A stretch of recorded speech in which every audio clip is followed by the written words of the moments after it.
Yo, and welcome back to Dan Escapes. I hope you're all doing very well. In today's episode, we're going to be trying out the Silca Chain Waxing System to see how it performs. I'm not going to do a full review of the performance of the chain. I'm going to save that for later episodes because I really want to test that in depth. This is just a first look at the chain waxing system that they've built. It's kind of like a hot pot. It'll melt the wax, and what makes it easy is you can dial in the temperature set for these types of different formulas that they have. So I've got the secret chain blend, and I'm going to be adding in the endurance chip to make the wax last a bit longer on my rides. So if you've been following my channel for a while, you know I've already been waxing my chain, but mainly with drip wax. So I've tried multiple different formulas. I've got the UFO drip wax from Ceramic Speed. I have the super secret chain coating wax from Silca. And also I have the banana slip tungsten all-weather lube.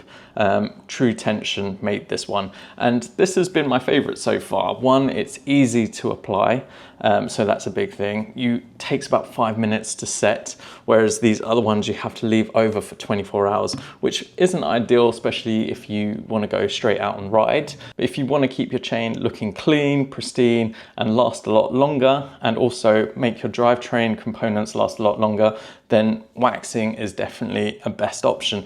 But there are other options that make it easier, and I'm going to talk into why this system won't be for you at the end of this video. Okay, so I've got two chains here.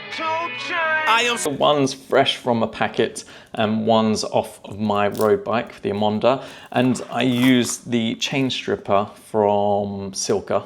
It's called the Ultimate Chain Stripper plus Wax Prep. I have done a video on this in the past. I did the first one and then put it through a filter, so I used coffee filters, and it came through clear. This one I didn't really clean as thoroughly before I used the wax stripper, and as you can see, it's gone a bit murky, which isn't ideal, to be honest. So I'm going to try and put this through the filter again to see if I can clean this up anymore. If not, I might have to buy some new solution, which isn't great. All right, so I've now added 300 grams of this secret chain blend into the hot pot. Well, it's not a hot pot, it's Silca's own hot pot, I might add. I did put it up to 75, but according to this chip, you need to put it up to 95 degrees C. So this is in degrees C, and it goes up in increments of 5. So it'll go like 70, 75, 80, 85, etc. It does come with a 500 gram bag, and it does say on the back of this that you can mix it in between 300 and 500 grams. While we're letting that melt, I'm going to take the kind of, I can't remember what they call this, like hanger, and thread it through the chain. So hopefully when this is all ready, I can do that. So it's got a nice wire cable, which is quite handy, and it just screws into the end of the handle. Let me see how that hangs. So I've got it like that.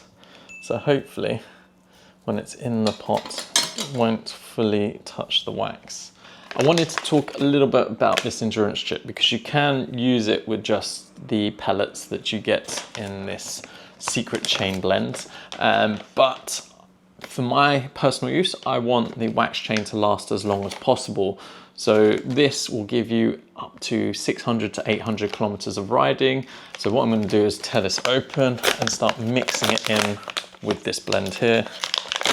Just so, kind of looks like skate wax. Did you ever used to get skate wax and then used to wax up curbs just to grind them?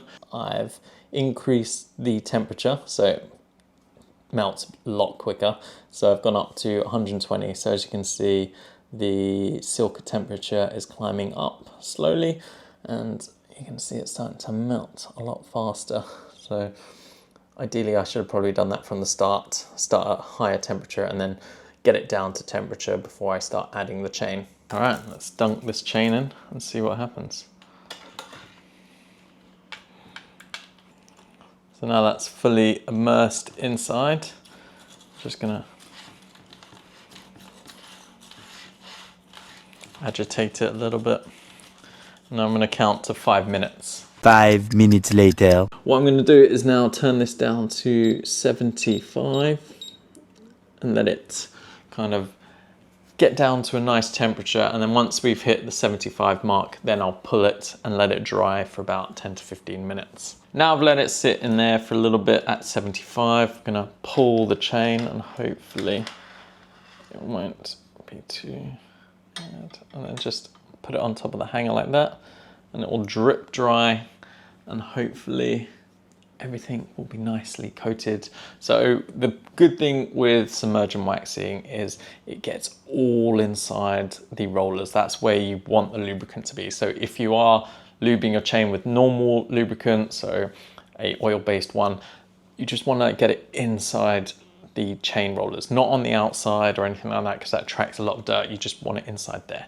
That's the sweet spot. And that's the beauty of doing submergent waxing, is it gets all the way in there. When you're agitating it, it kind of sloshes around and gets deep and penetrates. Okay, so I've now let this dry for over 15 minutes and it's pretty solidified together. The whole chain doesn't move. I guess that's a good thing at the moment, because if I start crumbling it, all the flakes of wax are going to go everywhere. And that's a word of advice: do not put this chain on inside your house. But what you need to do is break up all the linkages, just to make sure they're all articulating very well. Go outside and then put it onto your bike, because there'll be a hell of a lot of mess on your floor, and it's really hard to get off, especially with wooden floors. It just kind of rubs in. I've had that experience before. So what I'll do is I'll store it in this bag here, and I've written on there new 12-speed chain, so from Shimano, so that I know that this will be for my road bike. And there we have a new wax chain ready to go when my current one runs out of wax. So while this is soaking, I wanted to talk about the good, the bad of this. So good thing with this chain waxing is it makes it so easy. You can dial in the temperatures just with the plus and minus. You've got that one pot and you've got the hanging tool. So it means when it drips, it will drip straight back into the pot and it's not everywhere else.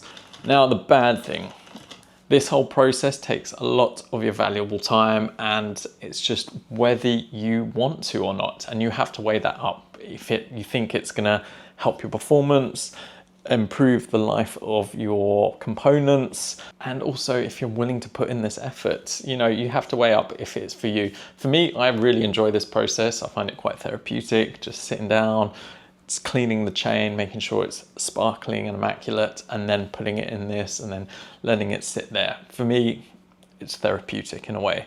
For a lot of people, it's going to be too much effort. You're better off doing some £5 drip lube on there if you wanted to. Obviously, it's going to make your chain very murky and you're going to have to look after it, cleaning the chain regularly, making sure there's no grime on there. But, you know, if you don't really care, then it's not really for you. If you want to do that, that's more than enough. You know, as long as you're keeping it lubed and not riding on a dry chain, that's perfect. But if you're like me, you want to look after your components, I don't want this for performance gains. This is purely just for looking after components. That's what my purpose is for it. And I don't know what your purpose is, you know, it's entirely up to you. Obviously, I won't use this if I'm doing bike packing or traveling, because I think this whole process takes too long and I wouldn't want to carry multiple chains on me. But what I would say, and if you can do this, and I recommend it, is definitely clean the chain. Do a deep clean on the chain with that chain stripper, just to get rid of that factory grease. Because personally, I think that's not ideal for a chain, and it's covered fully in that grease and it attracts a lot of dirt. And I think you're better off completely cleaning that chain off and using a high quality lube. Okay, so what do I think of this chain waxing system as a whole?